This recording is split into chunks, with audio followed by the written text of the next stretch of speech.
Start the recording. Welcome and thank you for taking the next 60 minutes to join Idaho Partners for Good today. Our workshops are packed full of practical information and resources to help you stay ahead in your field. So let's go ahead and get started. Our host for the nonprofit today, or the Nonprofit Success Lab, is Idaho Partners for Good. Our mission is to reinvent how people like you and me give, share expertise, and do greater good together. Our vision is to develop stronger, healthier, and better equipped nonprofits so that you can do more of what you do best. The experts we put in front of you are best in class, constantly learning, retooling, and innovating to stay ahead of changing times. One of the reasons we record these is so that you can have ready access to best in class information. The recording will be available on our YouTube channel after our program today, and I'll share that link in the chat. Please share it with anyone that you think would benefit from our message today. Today's workshop is about strategic and tactical planning and the differences between the two. It is presented by Kimbra Shaw, and it's about understanding the nuances between strategic and tactical planning and how it's crucial for the prosperity of any nonprofit. Kimbra Shaw has over 20 years of progressive achievements in field sales and business development. She supports teams by forging strong partnerships and community. Her areas of expertise include facilitation and training, executive coaching, and project and change management. And today we're going to learn from her expertise in strategic planning. All right, well, thank you, Bethany. I appreciate it, and welcome everybody. On that note, I'm just going to close off my phone here. All right, so we know that planning is important, right? It is a critical component of the success of a nonprofit, but have you ever wondered what is the difference between strategical and tactical planning? Which one comes first and who does what? So over the next few minutes, I'm going to walk you through some of those differences. Actually, you're probably going to contribute to me and help me understand your thinking on what the differences are. Then we'll talk about who plays what role, from the board to the executive director, even our key staff, all have a very pivotal role to play, and it helps all in measuring up to the organizational goals. So let me just pause, ask you to unmute, and let's have a little discussion about what's the difference between strategic and tactical planning.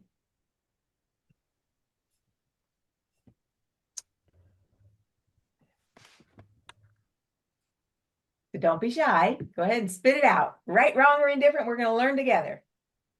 So I would think that strategic would be laying out like what you want done over a longer period of time, and maybe tactical is how you're going to accomplish those goals that you've put into that strategy. Ooh, very good. That's a good simple definition. I like that. Hang on to that what and how. We're going to look at those two words in just a little while too. Thanks, Misty. Anybody else have a different thought?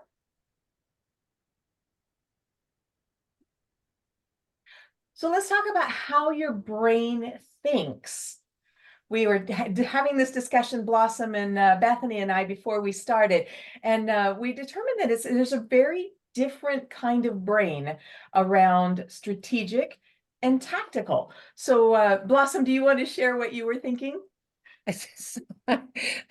So full transparency, I'm not a big spreadsheet person. And so I told Kimbra, I said, if I have to see another spreadsheet with the tactical stuff, I'm going to just vomit. So it's one of those things, you know, my brain thinks differently, and I'm more strategic than I am tactical. So there's always the tension for the strategic people and the tactical people, and how they rub up against each other and help each other do what they do best. Well, and I think that tension is very healthy. It is. As soon as she said that about the spreadsheets, I said, well, too bad. I just created 3 new ones for you. So, to me, strategic is about aiming. It's about knowing where you're going, right? And so when a tactic comes up, the get up and go, you want to make sure that it's actually pointing in the direction that you want to go. So those are the things that we're going to look at a little bit deeper today. But I want to take you backwards for just a few minutes. If you'll hit that next slide for me, Bethany, let's do a little bit of review. When we started this Nonprofit Success Lab, and if you've missed any of these, I highly recommend make the time, go back and find these, because there's some key building blocks in here. Blossom shared with us back in February, I think it's February 8th, that the board has some fiduciary responsibilities in a nonprofit setting. So what does fiduciary mean? Well, it comes from the Latin term of faith or trust, and it demands that a person does what's right no matter the circumstances. And board members actually are legally bound to perform these duties when they accept a board position. You as board members are the protector of the assets and the reputation. And what we're going to talk about today really zeroes in on the responsibility for managing the organization's interests. So then we went on from there, and Maureen came on board, and she shared with us a 4-part session. And I think we have a new slide for that.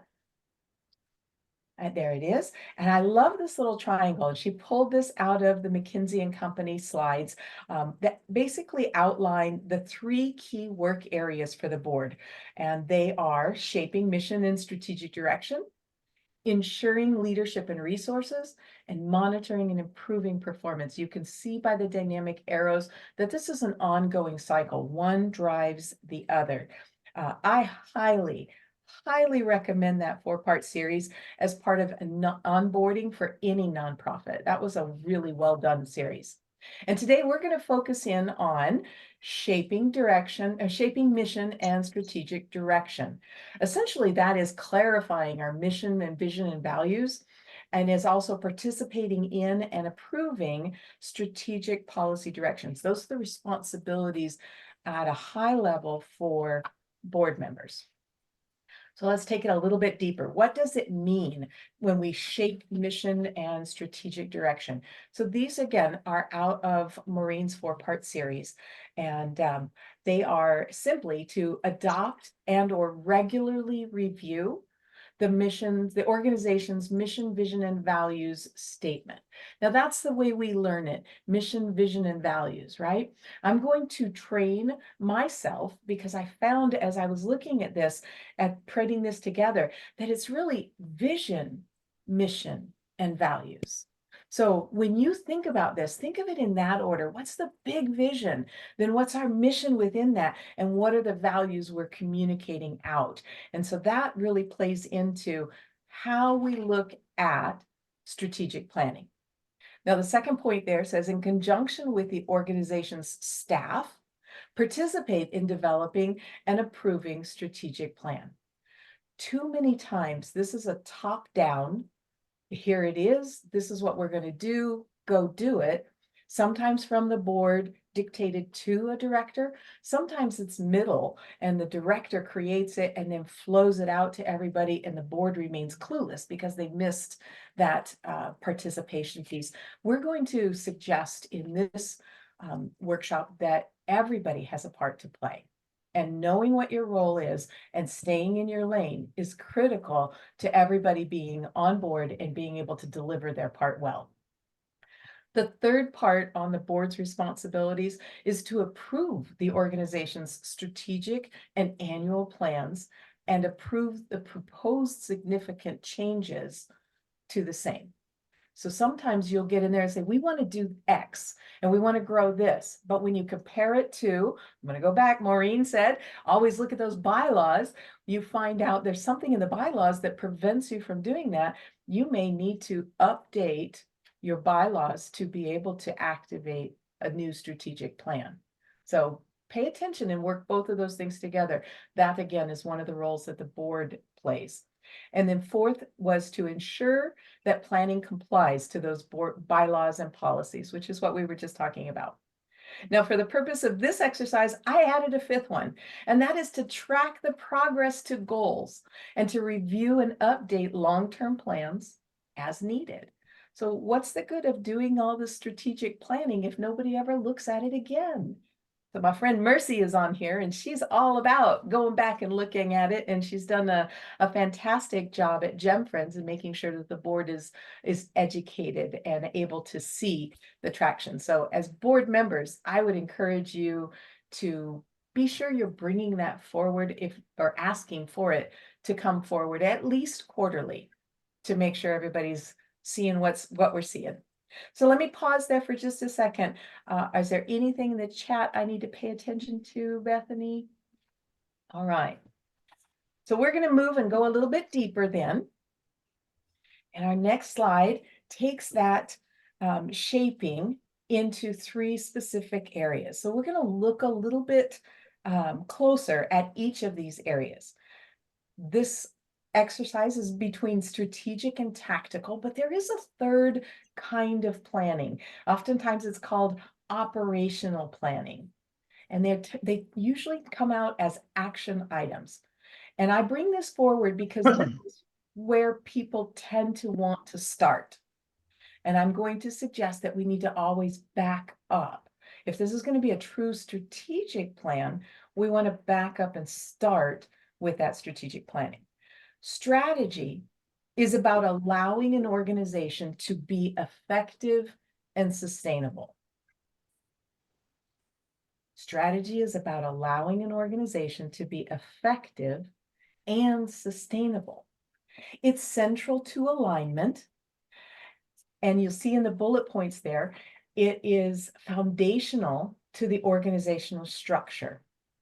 It's comprehensive in its vision. Strategic planning involves that global view, the bigger picture of why we're here, considering the vision, the mission, the values, and your long-term objectives. And that's the other key, is it's long-term, usually covering 5 to 10 years at a time. Tactical is all about return on investment. So in your tactical, you're going to want to touch, it'll usually touch multiple departments. So it's not just one area. So you got to coordinate and collaborate there. But it is known by its specificity. Tactical actions are detailed and they're directed towards specific areas of the organization. It may be not singular departments, but specific areas. And then it's usually a short to medium term. Generally, tactical planning will be a 1 to 3 year, and it has a lot of flexibility in it to allow you to adapt and change as the business adapts and changes. And then finally, the action items. We're going to get there, I promise. They're all about those bite-sized steps that implement tactics through the company's daily activities. These are going to be your short-term operational plans that usually are just a few weeks or maybe up to a year, but they focus on immediate actions and day-to-day operations. And when we do this right, we're going to coordinate with our staff. They are our best benchmark. They're in the trenches. They're the ones on the front line, and they're going to be able to tell you whether this action item is a SMART action item or not. We all probably learned the SMART acronym related to goal setting. Is it specific? Is it measurable? Is it attainable? Is it realistic? And is it timely? And those on the front line are in the best position to tell us if we can get it done. When I was an executive director, my team gave me a rule. They say, Kimbra, nothing new in third quarter, because it wasn't realistic. We knew fourth quarter was going to be huge for the activities and the programs that we ran. And if I introduced something in third quarter, it was going to throw something off. So allowing your staff to come back and communicate to you, does this make sense? Is this timely? Is this attainable? I had a boss that told me, don't give me a goal I can't measure. And that's really good advice when you're talking about that operational planning.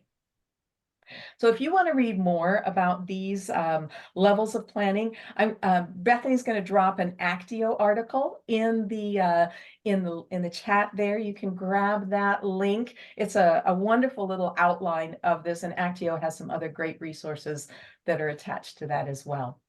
So let me pause for questions, and then we're going to practice. Any questions so far on what we've shared? Okay. Well, I'll tell you what, Bethany, why don't you let me share, and I will attempt to share my screen. And let's see if we can play with this, if I can find it. All right, give me a second, and I'll pull it up.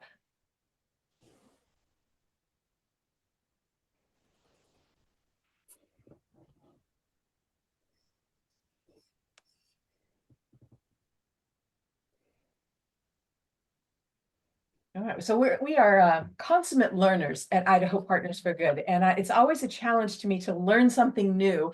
And so I went and played with a whiteboard that's set up in the Zoom world, but I didn't pay attention to which account I was building it in, and I didn't build it in Bethany's account for this meeting. So I'm the only one that has access to this. So we're going to do this verbally instead of getting to actually manipulate it. But what you'll see here is just a quick chart that lets you see the strategic, tactical, and actionable items listed out. And I have 4 different goals proposed. You can see them color coordinated, so I'll give you a little hint there. And what I'd like us to do is I'd like you all to direct me. We're going to test what we've said to see if this makes sense. We're going to look through all the sticky notes in the blue background, and we're going to move them into the appropriate box. So let's start with the green tabs. If you look around at those green tabs that you see in the blue background, which one would you say is the long-term strategic plan? Diversify revenue base. Good job. There you go. And remember, strategy is long-term, tactical is mid-range term, and action items are very short-term. So with that in mind, what would the second one be? Are we still in the green? We're still in the green. So the 1, 3, and 5 year would be tactical. Yeah, set those targets. And then obviously the third one would be, the action item would be engaging one new. All right, on the what is this called? Salmon, maybe? Let's do it backwards. Give me the action item first.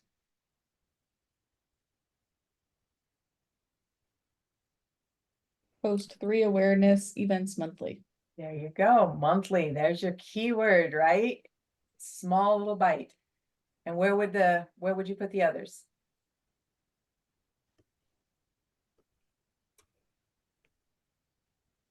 John, this is going to fall into your range as a fun developer. Yeah, okay, then the build awareness prospectus. No, Where would you put that one? I think that would be a tactical. You're right. You're absolutely right. And then of capital course, campaign is the strategic. that's the big block, right? Anybody Yeah. who's ever engaged in a tactical or in a capital campaign knows that is always the strategic. It's huge. All right, let's do the yellow ones. You guys are good at this. I would say increased budget would be the strategic. Okay. Compare current metric as tactical. Okay. Or not, I didn't mean tactical. I meant Sure. operational. There you go, because it's got that quarterly goal. Yeah. So that makes that finding. And this is, again, when we come up with strategy, which is really big, sometimes the tactical is just to get pointed in the right direction. So finding the baseline statistics that you're going to measure, knowing the costs of what it's going to be. Remember, it's got a measurable ROI attached to it. So good job calling those out. All right. And then our last 3.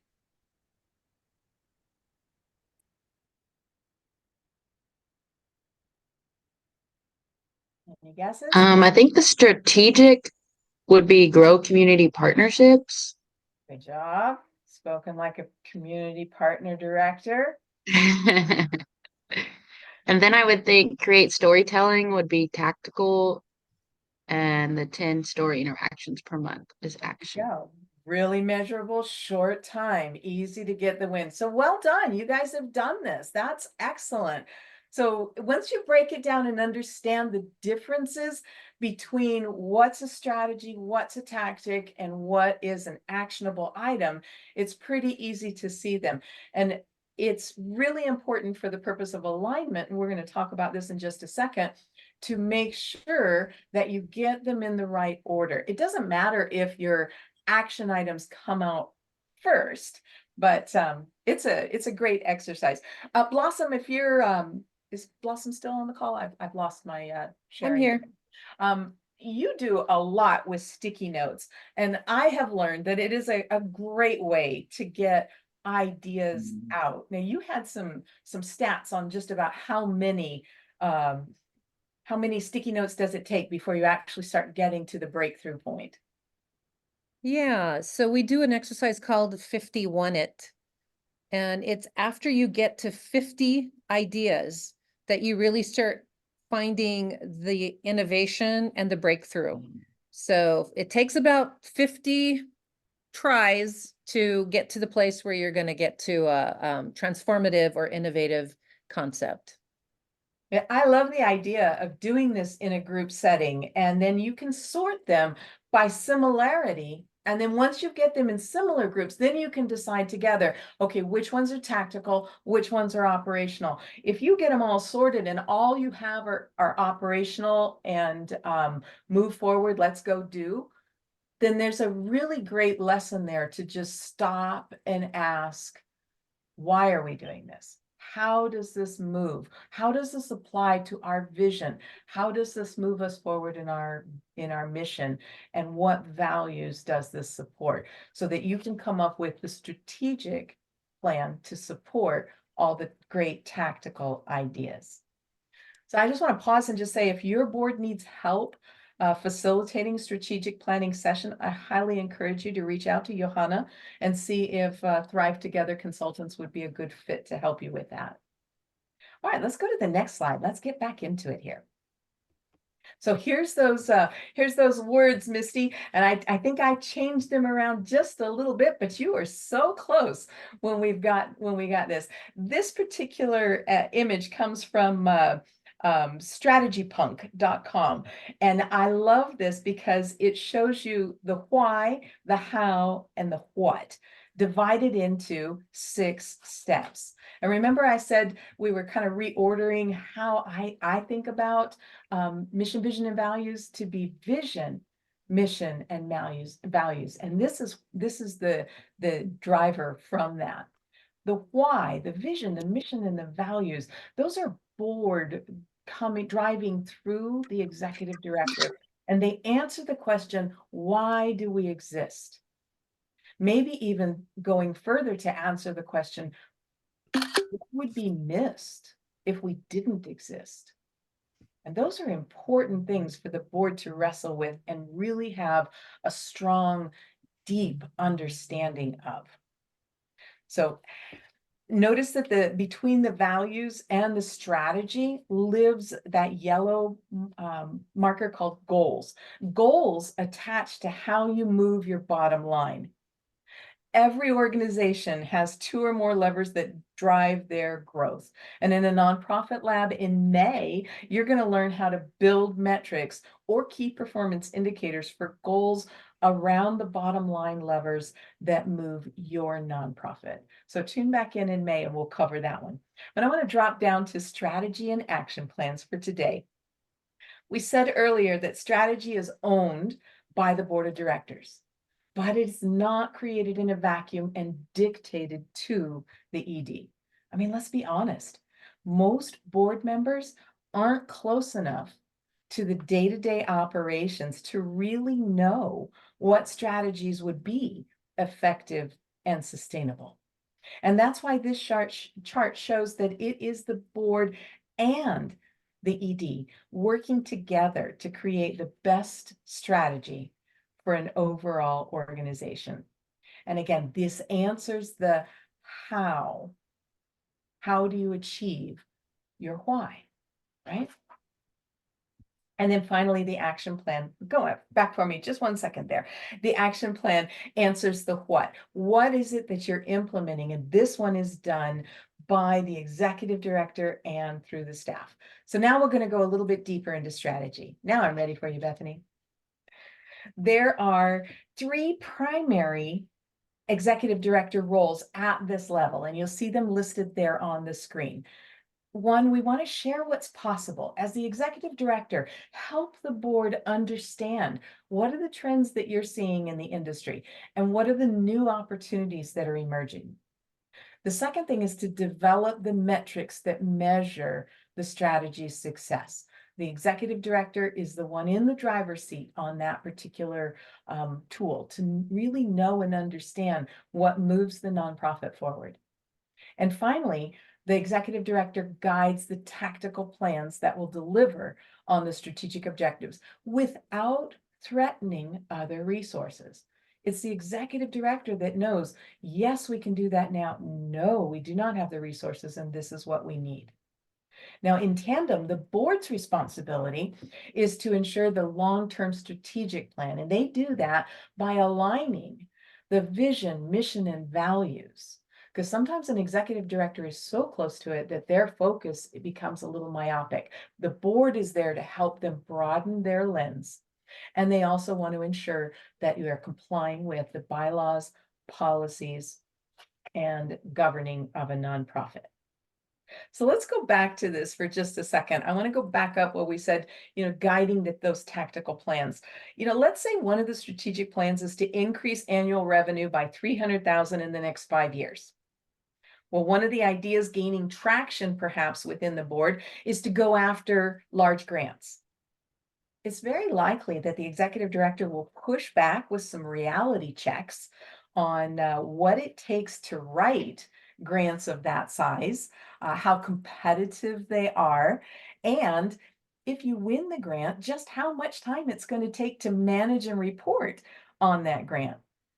They might also point out that it's rare to sustain that kind of grant activity without the dedicated staff and turn them into more diversified plans where grants are only maybe 20% of the overall gain. So, these are just some of the ways that this might play out. Maybe there's a recommendation to purchase a building rather than to continue to pay rent. Sounds good, right? But the board needs to look carefully at the bylaws, make sure that the organization doesn't have something in there that says we will not hold or own real estate and we will not incur debt. If that's in your bylaws, buying a building needs some very careful consideration. Action needs to be taken to remedy that particular board bylaw before you can approve that particular strategic plan. All right, I'm going to go one more slide and then we'll take a minute for questions. Action planning. This is where your staff are really encouraged to be the heroes. This is where those hearts and minds are won over. When senior leadership takes strategic planning roles seriously, the staff and the volunteers and the supporters are set up to succeed. They can actually see the evidence of what they're doing and how it connects to why they're doing it. So I think having that strategic plan first, having strong tacticals, and then talking to your staff about, is this realistic? Is this a smart goal for your department, for your action plan right now? Will help, again, set up just a tremendous win-win all the way around. So let me pause again. Let's see, Blossom has a question in here quite a while back. Sorry about that. I'm curious where each of you sit in the organization.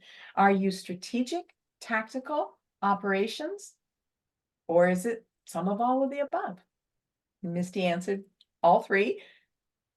Did everybody else get a chance to answer that question? It's in the chat. I've got a lot of all three in there. So this really important that you're able to take one hat off and put another hat on as you balance this. Okay. We'll have just a couple more minutes here, then we'll actually give you back a little bit of your time today. So our last slide, I have one more little tidbit for you, and that's on alignment. We started this conversation between Blossom and Bethany and I this morning on strategic planning, and one of my call outs is always, why are we going left when the goal is to the right? And alignment really does matter. Sometimes it's as simple as you got to go around something to get going in the right direction, but a lot of times it's we've missed something. And this graphic, I love it because it's like, oh yeah, hey, you're building a bridge. Wait, you're building a tunnel? Oh my goodness. Look at all that energy that we've wasted. Taking time to align everything back to your vision and your desired outcomes will help you avoid mission drift. And we're going to talk a little bit more about that and mission creep next month. But whether it's aligning the board and the staff with the clarity of communication or aligning goals and objectives to vision, strategic planning matters. So I'm just going to open it up to questions. And with that, we'll give you back a little bit of time. I have a question, Kimbra. Yeah. So regarding alignment, so the board and the executive director have done a good job doing the strategy planning, and they roll that out to operate the operational planning, and the staff go, that doesn't align with anything that we want to get done or that we think is important to get done. How do you get that back on track? Yeah, and that's a great point. And I guess I would go back and say, let's not roll it out. Let's present our thoughts and ask for feedback. Let's say, hey, this is where we want to get. How do you suggest we get there? What are your ideas? Here's some tacticals. Which one of these would best fit? Ask lots of questions. I have a dear friend, her name is Nikki Kiahoho, and she teaches that questions are the answer. And so the more questions you can ask rather than rolling it out and telling them, here's your new objectives, because you're right, it creates a lot of turmoil at the operational level when we shift gears and we're not aligned. So asking questions will help you get better aligned at the operational side. And again, sometimes the executive director is creating the SWOT analysis and going through what's not working before she ever gets to going through what's possible. And when you have all that research and that feedback from the front line, contributing to what you're going to put forward to the top line, it helps kind of naturally align those things together. But that's a great question. You can also have some staff sit in on the strategic planning sessions. It's always a good way to get optics. I had the opportunity when I worked at a Fortune 500 company. I was in sales. No surprise there. I was running and going and moving and getting orders as fast as I could. And I had the opportunity to sit through operations board meeting one time. And I watched them celebrate the fact that they cut on time. And they said the reason we were able to do that is because we were 500 orders under what we expected. So we finished on time. Yay, hooray. I'm like, wait a minute. Excuse me. 500 less orders means I didn't get paid. What happens here? Why is that a good thing? And it was just a great, I remember watching all these operations people who didn't often have salespeople in the room with them kind of go, huh, I hadn't thought of it that way. And so invite some staff in and give them that opportunity to share.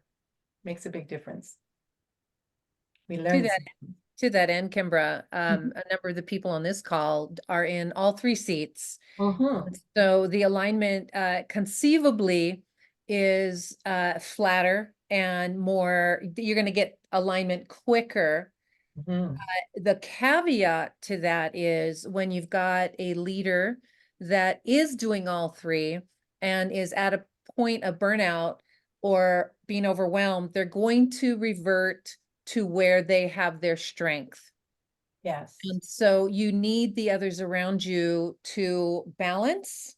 So I'm just saying to those that are on this call here, that if you are sitting in all three seats, then make sure you have people that can keep pulling you back to the alignment piece across the plan.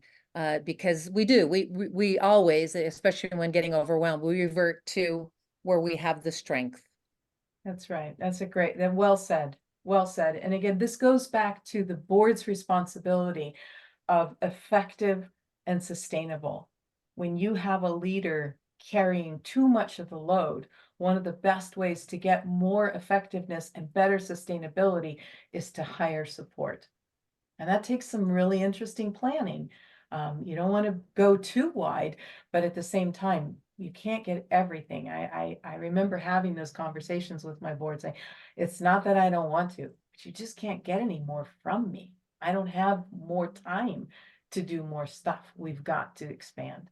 And a board that's hearing that and understanding that is really helpful to seeing an organization get past its its breaking point.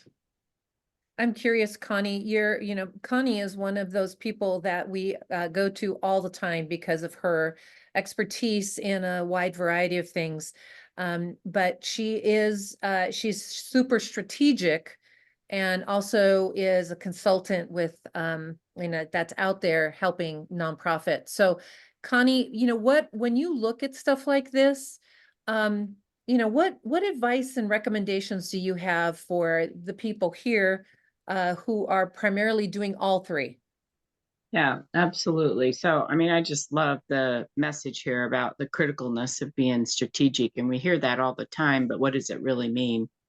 So, really always pausing and saying, is this getting me what I want? And what does success look like?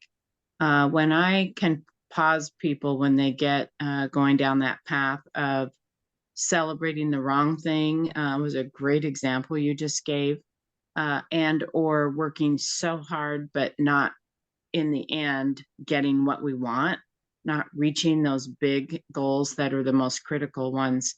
So I think the most important thing is to recognize that, first of all, being strategic isn't a natural skill in many people.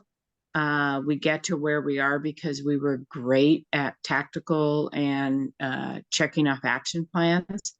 But stopping and pausing and thinking about how can we be more strategic in this? Are we seeking the right donors? Are we spending our time in the right places? Are we doing not just doing things right, but are we doing the right things?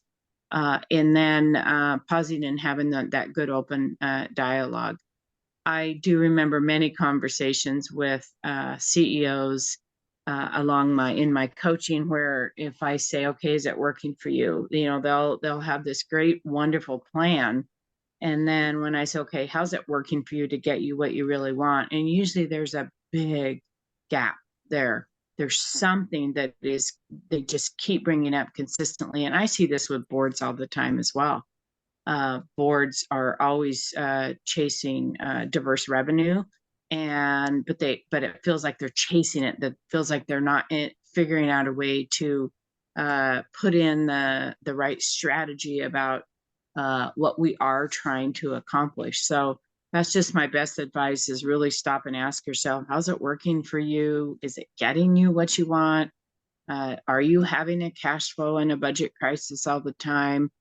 Are you attracting the right donors? Many boards have, it's almost always one of the biggest needs a board has is diversification in revenue, and also really looking at your funding sources. And it's one of those things that we can put in a budget sometimes and it doesn't have a good plan behind it. We just know we need to get more revenue.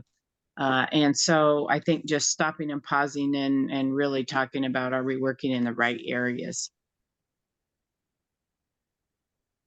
That's great feedback, Connie. I love that you said it that way, because that's exactly what moving the bottom line and finding your bottom line levers is all about.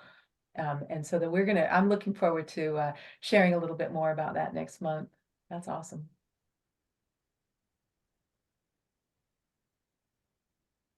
Any other questions?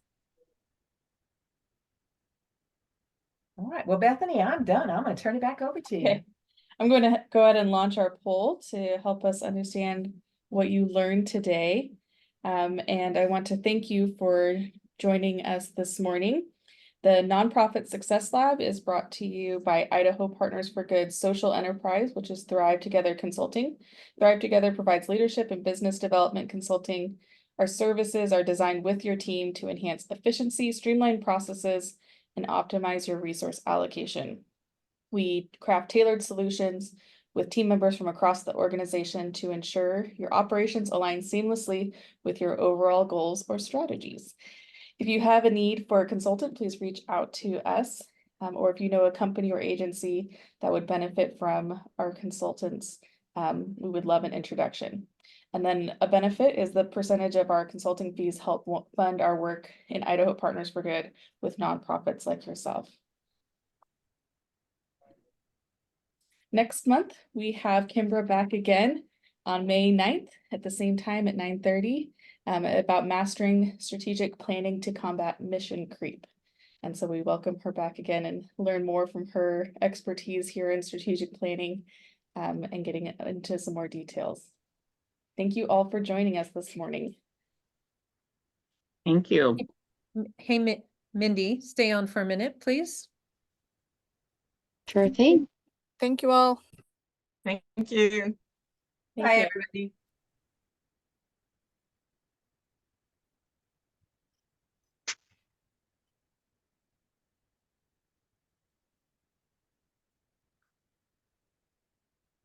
Bye. Blossom, I'll send you the poll results. Hey, turn it back over to me, please. Oh, yes. Host. Do you need anything from me? We need to stop the recording. Oh. Yep. Awesome, Kimbra.